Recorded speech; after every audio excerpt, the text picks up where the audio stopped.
So, thank you for checking out my podcast. And if you're wondering how I record my podcast, well, I actually use Anchor, which is a fantastic tool, free resource to use. But if you're new to podcasting like I have been, it really helps you to get started without worrying about editing and doing all the sort of hard work yourself. It does it all for you. If you haven't used it, it's probably the easiest way to make a podcast. So, let me explain a few tips for you. It's free, which is fantastic. You don't have to pay anyone to edit your podcast or pay for software. There's loads of tools that allow you to record and edit the podcast right from your phone and computer. So again, you don't need any special equipment.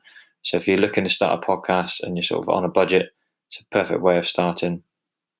The best thing which I found, it helps to distribute your podcast for you, so you can be heard on Spotify, Apple Podcasts, and many more hosts that listen to podcasts. The best thing for me was that, because trying to distribute it from another software was really confusing, and all the technical know-how, which I don't have, was done for me by Anchor. So you can just, once you click the podcast, say where you want it delivered to, and it will do all the work for you, which is fantastic. And also, you can make money from your podcast with no minimum listenership. So ads like you listen to on this one, this is an ad just talking about Anchor. You can get a little bit of commission from that, which is great. So extra bit of money in your pocket from doing what you love. And I have no problem doing this advert for Anchor, because ultimately it has allowed me to create a podcast. So if you're passionate about something, I'm going to talk about it, and it's everything you need to make a podcast in one place. So for me, I would recommend Anchor 100% if you're looking to start to do a podcast. And obviously then you can, elaborate and get better with your podcast, but you can just get better sound equipment. But all the software you need to do a podcast on the go or at home on a computer is all from Anchor. So for me, it's the best tool I've ever used when it comes to starting a podcast. So definitely, if you're interested in starting your own podcast, whether that is on health or fitness or travel, just pick something that you're passionate about and talk about it, then download the free Anchor app, or go to anchor.fm to get started.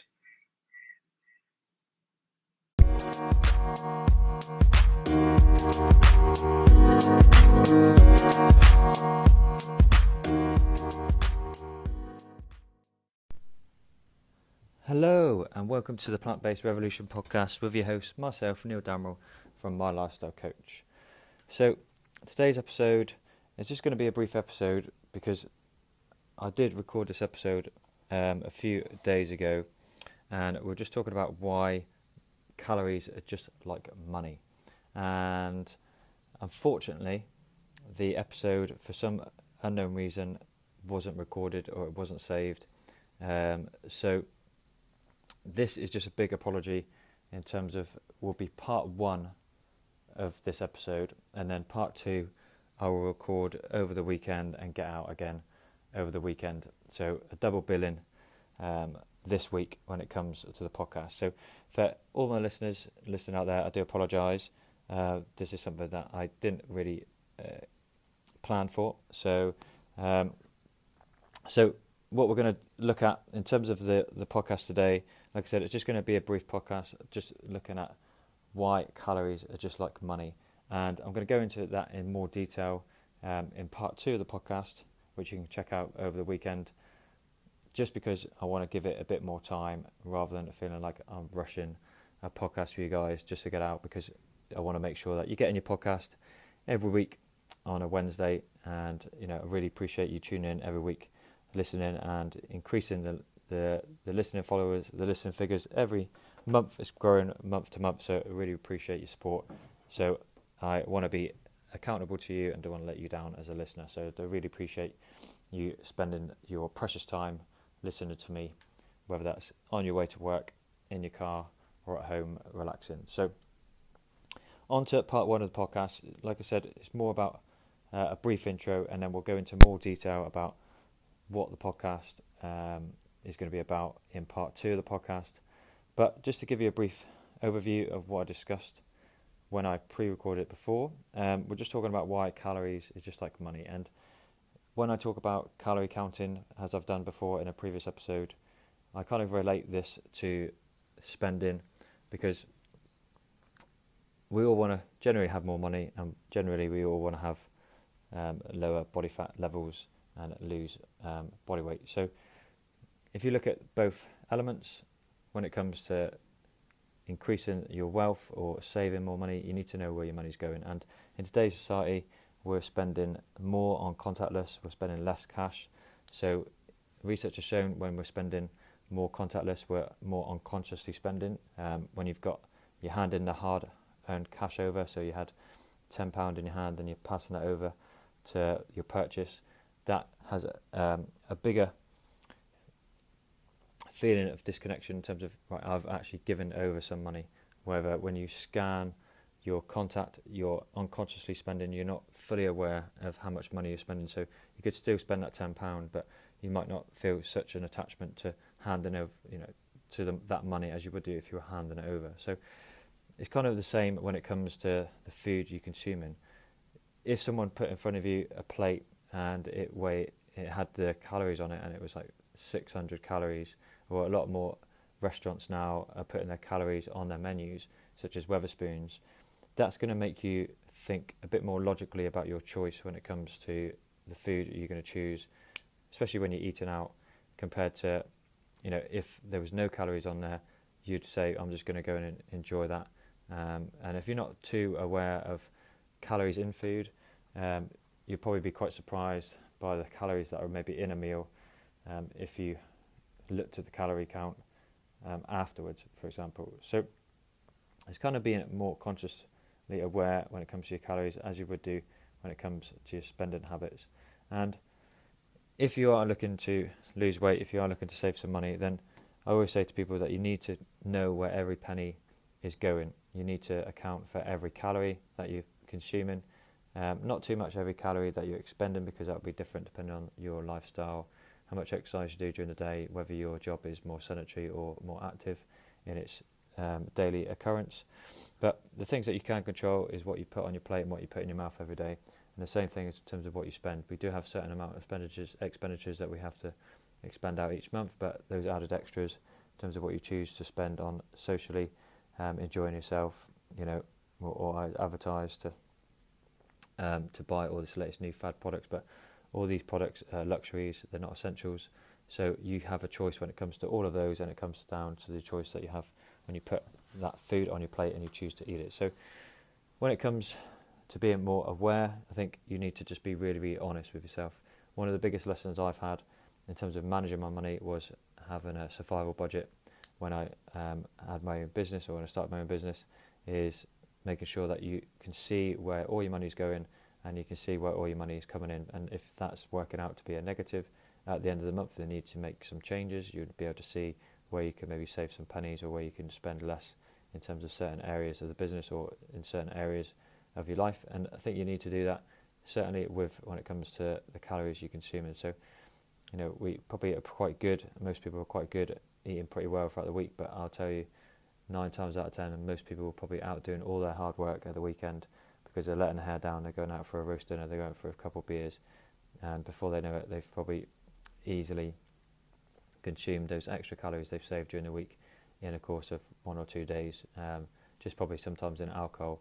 And obviously when you do drink alcohol, you tend to consume higher calorie foods if you're hungover or when you're out and about. So it's those kind of things that you need to make sure that you're recording, because that way you can see whether you're likely to start to increase your weight, or if you're being consistent and you're going to lose weight, and you're going to gradually see those improvements. Same when it comes to money. If you go out and spend a fortune at a weekend having a party, you're going to think, I need to tighten the reins, tighten the purses, not spend so much during the week. And you probably even think, I'll probably need a weekend off, I'm not going to spend so much of the weekend. But the problem when it comes to calories, you probably will still look at that same element but in a different way. So you're not going to spend so much money this weekend, you're not going to go out and have a nice slap up meal that's cost you £100. You're going to maybe stay in and treat yourself to a takeaway and a couple of beers from the supermarket, which are a lot cheaper than buying alcohol when you're out and about in a restaurant. But you still could have a big takeaway and a few beers, so you could be still consuming a high amount of calories at a weekend while treating yourself, even though you are saving money. So it's having that focus in terms of how you're looking at saving your money by not going out, treating yourself to a slap-up meal every weekend and staying in and maybe buying a takeaway which is a little bit cheaper and buying some beer from the supermarket which is cheaper, but looking at how you can do that with the calories that you consume from the food choices that you make at the weekend. So if the food choices are very good in the week, maybe still enjoy that takeaway, but have one beer, have a smaller portion when it comes to your takeaway. Don't have loads of rice. If you have an Indian, they consume way too much calories.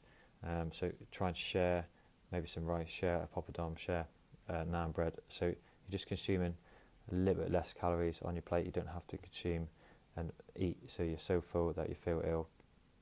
So be aware of those kind of things. And if you have a treat, just make it sure it's a small treat. Don't overindulge, because you're just going to ruin everything that you've done in the week, and you're never really going to get anywhere. You're just going to go round in circles. Same if you're trying to save money and then you kept spending that extra bit of money. You're always never ever going to save for a rainy day. You're going to find that you're going to be stuck, and then you're working paycheck to paycheck without any cushioning or any savings to rely on if anything goes wrong or any bills need to be paid. So try and be more conscious when it comes to those things. I'm going to go in more detail with this in part 2. There's definitely a lot more I can talk about with this, and in part 2 what I'll do is going to give you access to my own personal survival budget Excel spreadsheet. So that'll be in the links in the show notes on part 2 of the show, but I'll discuss that in more detail in part 2, go into more detail about how that can be applied in the same way when it comes to managing your money, but also how it can be applied in the same way to managing your calories. So you can use the same Excel spreadsheet. I'll put the links in the show notes in part 2. It comes out of the weekend, and excuse me, what we'll do is have 2 spreadsheets, one which will be your calories, so you can see whether you're in a calorie balance, calorie negative, or if you're in a calorie positive at the end of the week, and you can see where I need to make some savings, where I'm consuming more calories on Monday, Tuesday, Wednesday, Thursday, Friday, for example. And same with the money budget, is you can see where those kind of extra money's coming in one month, where you're spending more one month, and you can see over the course of a month, a year, how much you spent on shopping, for example.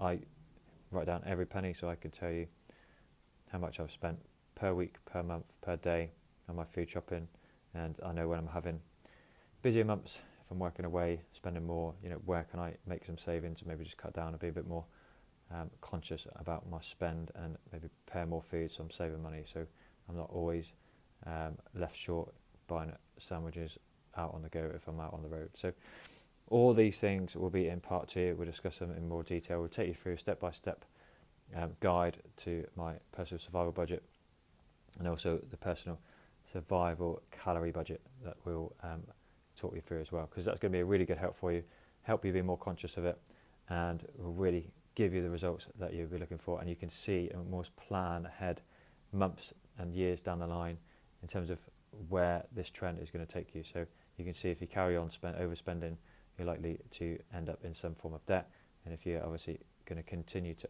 over consume those calories, then the likelihood is that you're going to increase your weight.